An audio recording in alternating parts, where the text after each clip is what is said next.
অসমৰ ইতিহাস নজনা এজন মানুহক সাহিত্য সভাপতি পাতি থৈছে। এই মিয়া প্ৰীতি থকা এইজন ব্যক্তি এই বসন্ত কুমাৰ গোস্বামী নেকি, এখেতক অতি শীঘ্ৰে গ্ৰেপ্তাৰ কৰিবৰ কাৰণে আমি অসমীয়া জনতাই দাবী জনাইছোঁ। মিচিংসকল যদি অসমীয়া নহয়, কাৰ্বিসকল যদি অসমীয়া নহয়, অসমীয়া কোন আমি সুধিব বিচাৰিছোঁ তেখেতক। কি বক্তব্য দিলে কালি? চাওক, আমি অসমীয়া যুৱমঞ্চই স্পষ্ট ভাষাৰে ক'ব বিচাৰিছোঁ, এই বসন্ত কুমাৰ গোস্বামী যি সাহিত্য সভাৰ বৰ্তমান সভাপতি, এইজন অকণমান এই মেণ্টেল তেওঁ হৈছে, তেওঁ এইটো অকণ গণ্ডগোল হৈছে।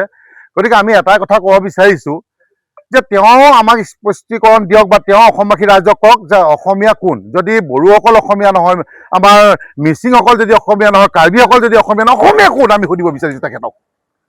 কি বক্তব্য দিলে কালি? গোটেই অসম, গোটেই অসম নালাগে, গোটেই ভাৰতবাসীয়ে অবৈধ মিয়া বাংলাদেশী খেদা ক্ষেত্ৰত গোটেই চৰকাৰক সহায় কৰিছে, উৎসাহ জগাইছে আৰু ইতিমধ্যে জলজল পটপটকৈ প্ৰমাণ দি গৈছে। তাৰপিছত এইজনে কৈছে যে মিয়াই অসমীয়াটো জীয়াই ৰাখিছে।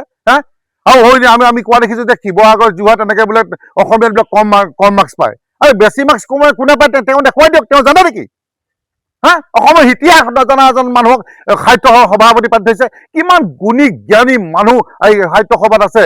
গতিকে সেইসকলৰ প্ৰতি আমাৰ এটাই অনুৰোধ, এটা আহ্বান যে এইজন মানুহক গতিয়ে বাহিৰ কৰি দিয়ক আপোনালোকৰ মঞ্চৰ পৰা। আমি যোৱাকালি দেখিবলৈ পাইছোঁ সংবাদ মাধ্যমত যে প্ৰাক্তন যিসকল বা কিছুমান এতিয়া বৰ্তমানো আছে জিলা সভাপতি সম্পাদকে তেখেতক যিখিনি কথা কৈছে, আমি নিজে লজ্জিত অনুভৱ কৰিছোঁ। তেওঁ নিজে পদত্যাগ কৰি ইতিমধ্যে তেওঁ আঁতৰি দিব লাগিছিলে। তেওঁ যিষাৰ কথা ক'লে আগতে, তেওঁ পূৰ্বতেও তেনেকুৱা ধৰণৰ কথা কৈছে। গতিকে এইবিলাক কথা মানি লোৱা নহ'ব, চিধাজি কথা। আৰু বাৰে বাৰে অসম সাহিত্য সভা আহি পেলাই এনেকুৱা ধৰণৰ বিষয়বিলাকত সোমাই পৰে, সেইটো এটা আচৰিত ধৰণৰ কথা।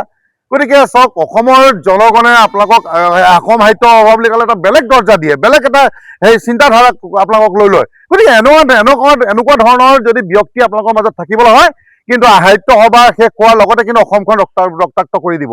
গতিকে আমি এটাই কথা আমি মুখ্যমন্ত্ৰী ডাঙৰীয়াক অনুৰোধ জনাইছোঁ যে এই মিয়া প্ৰীতি থকা এইজন ব্যক্তি এই বসন্ত কুমাৰ গোস্বামী নেকি, এখেতক অতি শীঘ্ৰে গ্ৰেপ্তাৰ কৰিবৰ কাৰণে আমি অসমীয়া জনতাই দাবী জনাইছোঁ। কাৰণ এনেকুৱা মানুহ থাকিলে যি এতিয়া আমাৰ মা ভনীৰ কথা আমি চিন্তা কৰিছোঁ, চোৰ ডকাইত দগবাজ সকলো মিয়া চবে জানে, আৰু সেই মিয়াক কৰিছে যে অসমীয়া তেওঁলোকে ৰক্ষা কৰিছে, অসমখন ৰক্ষা কৰিছে, তেনেকুৱা ধৰণৰ তেওঁ মন্তব্য দিবলৈ কৈছে। গতিকে এইজনক অতি শীঘ্ৰে গ্ৰেপ্তাৰ কৰিব লাগে, আৰু সন্মানীয় যিসকল গুণীমানী ব্যক্তি আছে অসম সাহিত্য সভাত, তেওঁলোকৰ প্ৰতি আমাৰ অনুৰোধ, তেওঁলোকৰ প্ৰতি প্ৰাৰ্থনা যে এইজনক গতিয়ে উলিয়াই দিবৰ বাবে আমি অনুৰোধ জনাইছোঁ। অসমৰ ইতিহাস নজনা এজন মানুহক সাহিত্য সভাপতি পাতি থৈছে।